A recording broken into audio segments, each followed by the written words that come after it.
Timeline, 5000 ans d'histoire, Richard Fremder. Lorsque le navire disparaît sous les coups de la tempête envoyée par Zeus, quelque chose s'achève donc définitivement. Tous les compagnons d'Ulysse sont morts, vous l'avez compris, tous, vraiment. Les hommes avec lesquels il avait quitté Ithaque, les hommes avec lesquels il a traversé 10 années de guerre, les hommes avec lesquels il a affronté Cyclope, Lestrygone, Circé, Charybde, Scylla, plus personne. Pour la première fois depuis le début de son aventure, Ulysse est véritablement seul. Or, cette solitude n'est pas un hasard. Homère a progressivement dépouillé son héros de tout ce qui faisait sa puissance. C'est ce que je vous disais juste avant. Il lui a retiré son armée, ses navires, ses compagnons, ses richesses, son prestige, son autorité, même son statut de roi, désormais semble totalement dérisoire. Il ne reste qu'un homme accroché à une épave, comme ça, ballotté par les flots, un homme épuisé, un homme vieillissant, un homme qui n'aspire plus à la gloire, mais seulement au repos. Et c'est précisément à cet instant de faiblesse que surgit la plus redoutable de toutes les tentations, Calypso. Lorsque les vagues rejettent Ulysse sur son île, la nymphe découvre un être méconnaissable. Le vainqueur de Troie n'est plus qu'un naufragé couvert de boue, de sel, une épave. Elle le recueille, le soigne, le nourrit, le protège. Et bientôt, elle tombe amoureuse de lui. Le décor qu'Homère décrit ressemble alors à un paradis. Des jardins luxuriants, des arbres chargés de fruits, des sources d'eau pure, des grottes parfumées, des oiseaux chanteurs. Aucune guerre, aucune tempête, aucune menace, aucun rival, aucun danger, aucune épreuve. Et après 20 ans d'épreuve, tout ce dont un homme peut rêver est là, et c'est pas tout. Calypso offre davantage. Encore. Elle offre ce qu'aucun être humain n'a jamais obtenu. L'immortalité véritable, la fin de la souffrance, la fin de la peur, la fin de la mort, la possibilité de vivre éternellement aux côtés d'une déesse jeune et belle, une des femmes les plus sublimes. Il faut s'arrêter un instant quand même sur la proposition parce qu'elle est au cœur de toute l'Odyssée, là encore, depuis le début du récit, qu'ont cherché les héros grecs. La gloire. Pourquoi ? Parce que la gloire permet de survivre dans la mémoire des hommes. Le héros meurt, mais son nom demeure. Achille le savait, il avait choisi une vie courte et glorieuse plutôt qu'une existence longue et obscure. Et souvenez-vous de ce qu'il a dit à Ulysse il y a peu de temps. Or voilà qu'Ulysse reçoit une proposition infiniment supérieure. Non plus survivre dans les mémoires, mais ne jamais mourir, devenir semblable aux dieux. Pourquoi refuser ? Et c'est là que l'Odyssée atteint sa profondeur philosophique, parce que Ulysse réfléchit, il se souvient. Il se souvient d'abord des enfers, il se souvient d'Achille, le plus grand héros de tous les temps, j'insiste, celui qui regrettait amèrement sa gloire, celui qui aurait préféré être un simple paysan vivant plutôt qu'un roi parmi les morts.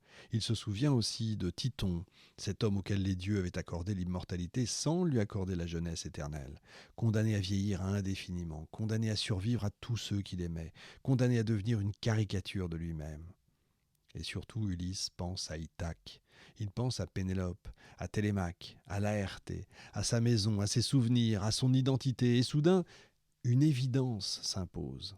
Ce qui donne de la valeur à la vie humaine, c'est pas son éternité.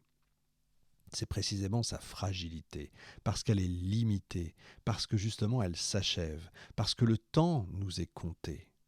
Les dieux sont immortels, mais ils passent leur temps à s'ennuyer, à comploter, à se quereller. Les hommes meurent. Mais ils aiment, ils construisent, ils transmettent, ils espèrent, ils savent que chaque instant compte. Ulysse comprend alors quelque chose que peu de héros avaient compris avant lui. Le bonheur n'est pas dans la puissance, le bonheur n'est pas dans la gloire, le bonheur n'est pas dans l'immortalité, il est dans le retour, dans la fidélité, dans l'attachement à ceux qu'on aime. Pendant 7 années encore, il demeure auprès de Calypso. 7 années. Pas par amour, mais parce qu'il est prisonnier. Et chaque jour, Homère nous montre le héros assis face à la mer. Ça, c'est extrêmement cinématographique aussi. Regardant l'horizon, pleurant, pensant à Ithaque, pensant à Pénélope, pensant à cette vie simple qu'il désire plus que toutes les merveilles du monde. Et c'est alors qu'Athéna intervient. Depuis le début du récit, elle n'a jamais cessé, souvenez-vous, de protéger son favori. Heureusement, on dirait, parce que qu'est-ce que ce serait sinon ? Elle se présente alors devant l'assemblée des dieux et pose une question simple. Combien de temps encore ça va durer cette histoire? Combien de temps encore faudra-t-il punir cet homme? Est-ce qu'il n'a pas assez souffert? Et les dieux finissent par céder, même Zeus. Hermès est envoyé auprès de Calypso. La nymphe reçoit l'ordre de laisser partir Ulysse. Elle proteste, elle rappelle quand même qu'elle l'a sauvé, qu'elle l'aime, qu'elle lui a offert tout ce qu'elle possédait. Mais la décision est irrévocable. Le héros doit partir. Une dernière fois, Calypso aide celui qu'elle aime. Elle lui fournit du bois, des vivres, des vêtements, des parfums. Et puis elle regarde disparaître le radeau à l'horizon. L'épisode est profondément mélancolique, là encore extrêmement cinématographique, parce que Calypso n'est pas un monstre. Elle représente ce que beaucoup d'hommes auraient choisi, évidemment, la sécurité, le confort, le bonheur sans risque. Et Ulysse, lui, choisit autre chose. Il choisit l'incertitude, le danger, la souffrance, parce qu'il choisit aussi la liberté. Mais Poséidon n'a quand même pas dit son dernier mot. En apercevant le radeau, le dieu déclenche quand même une ultime tempête, une tempête gigantesque, peut-être la plus violente de tout le poème, comme s'il refusait d'accepter sa défaite, comme s'il voulait arracher à Ulysse sa victoire au dernier instant. Et le radeau est pulvérisé, bien sûr, les vagues engloutissent tout, et pourtant cette fois quelque chose a changé. Ulysse ne lutte plus contre les dieux avec arrogance. Il ne cherche plus à les défier, il ne cherche plus à prouver quoi que ce soit, il avance, simplement, obstinément, comme un homme qui sait enfin ce qu'il veut. Et c'est pourquoi il finit par survivre. C'est pourquoi il finit par atteindre les rivages qui le rapprochent d'Ithaque. C'est pourquoi il finit par rentrer.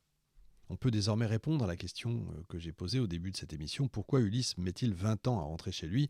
Est-ce que c'est parce que les dieux le poursuivent? Oui. Parce que Poséidon cherche à le punir? Certainement. Parce que Zeus veut lui faire expier son orgueil? Mais sans doute. Mais ce n'est en fait qu'une partie de la réponse. La véritable raison est ailleurs. Ulysse met 20 ans à rentrer parce qu'il doit apprendre. Apprendre les limites de l'intelligence, apprendre les dangers de l'orgueil, apprendre la valeur de la fidélité. Apprendre que la gloire ne remplace pas la vie. Apprendre que l'immortalité n'est pas forcément un cadeau. Apprendre ce qui compte réellement. Au début de l'Odyssée, Ulysse est un héros. À la fin, c'est devenu un homme. Et c'est peut-être pour ça que l'Odyssée nous parle encore aujourd'hui.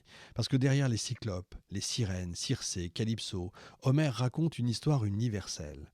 L'histoire d'un être humain qui découvre, après avoir tout perdu, ce qu'il ne veut surtout pas perdre, son foyer, les siens, et la possibilité de rentrer un jour chez lui. Parce que l'Odyssée n'est pas seulement le récit du retour d'Ulysse, vous l'avez compris, c'est le récit du retour à l'essentiel. Pour les abonnés premium, on se retrouve dans un instant pour le bonus. Les autres, on se retrouve la semaine prochaine avec De Gaulle. Salut. Timeline, 5000 ans d'histoire, Richard Fremder.